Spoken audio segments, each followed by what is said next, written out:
अलिबाग तालुक्यातील किहीम ग्रामपंचायत हद्दीतील सातिर्जे, बोंबटकर पाडा, कातळपाडा आदी गावांकडे जाणाऱ्या रस्त्यावर असलेला पूल हा शेवटची घटका मोजत आहे. याबाबत किहीम सरपंच पिंट्या गायकवाड यांनी शासनाने याची दखल घेऊन सदर पूल हा नवीन पूल लवकरात लवकर उभारावा अशी मागणी केली आहे. याबाबत किहीम सरपंच पिंट्या गायकवाड यांनी सांगितले की किहीम ग्रामपंचायत हद्दीतील सातिर्जे गावाकडे जाणाऱ्या किहीम व सातिर्जे ग्रामपंचायतीतील सदर रस्त्याने जोडणारा तसेच खूप वर्षांपूर्वी बांधलेला हा जुना पूल आहे. हा पूल आज जीर्ण अवस्थेत झालाय. या पुलाचे प्लास्टर गळून पडत आहे. यामुळे पुलाच्या जागोजागी लोखंडी सळ्या बाहेर पडून मोठा अपघात होण्याची दाट शक्यता नाकारता येत नाहीये. या पुलावरून सातिर्जे, बोंबटकर पाडा, कातळपाडा आदी गावातील शाळेतील विद्यार्थी, ग्रामस्थ, अवजड वाहने आदी मोठ्या प्रमाणात ये-जा करत असतात.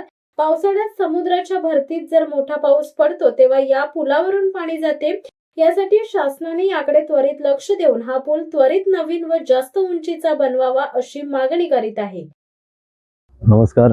गुरु ग्रामपंचायत किहीम सरपंच प्रसाद सुधीर गायकवाड. तुम्ही पाहत असाल हा जो सोंडी पुलाचीतून जो रस्ता येतो सातिर्जे साईडला जाणारा, म्हणजे गुरु ग्रामपंचायत किहीम हद्दीतील आमची शेवटची हद्द आहे. ह्या साईडचा हा जो उजव्याचा पूल आहे तो जोड रस्ता म्हणून सातिर्जे पुलाला जोडला जातो. आणि हा पूल अत्यंत याच्या म्हणजे पाडण्यासाठीच आता आलेला आहे. याच्यावरनं केव्हाही कधी तो पूल पडू शकतो आणि अपघात होऊ शकतो. कारण की गेले कित्येक वर्ष हा दोन्ही ग्रामपंचायत किहीम सातिर्जे असं जोडणारा पूल आहे आणि याच्यावरनं नेहमीच वर्दळ असते. शाळेचे विद्यार्थी आहेत किंवा इतर राहणारे सगळे ग्रामस्थ आहेत. तुमचं बोंबटकरपाडा, सातिर्जे, कातळपाडा ही सगळी जी लोक आहेत ती ह्याच रस्त्याचा वापर करत असतात. शिवाय शालेय विद्यार्थी वापर करत असतात. तर सदरचा पूल हा निकृष्ट झाला असून तो केव्हाही पडेल. तर माझी शासनाच्या दप्तरी विनंती आहे की लवकरात लवकर मान्य जिल्हाधिकारी यांनी पाहणी करून हा पुलाचं काम पावसाळ्याच्या पूर्ण करावं. कारण की जेव्हा भरती-ओहोटीचं पाणी जेव्हा जमतं त्यावेळी ह्या पुलाच्या वरून देखील पाणी जातं. त्यामुळे ह्या पुलाची उंची देखील वाढवावी लागेल.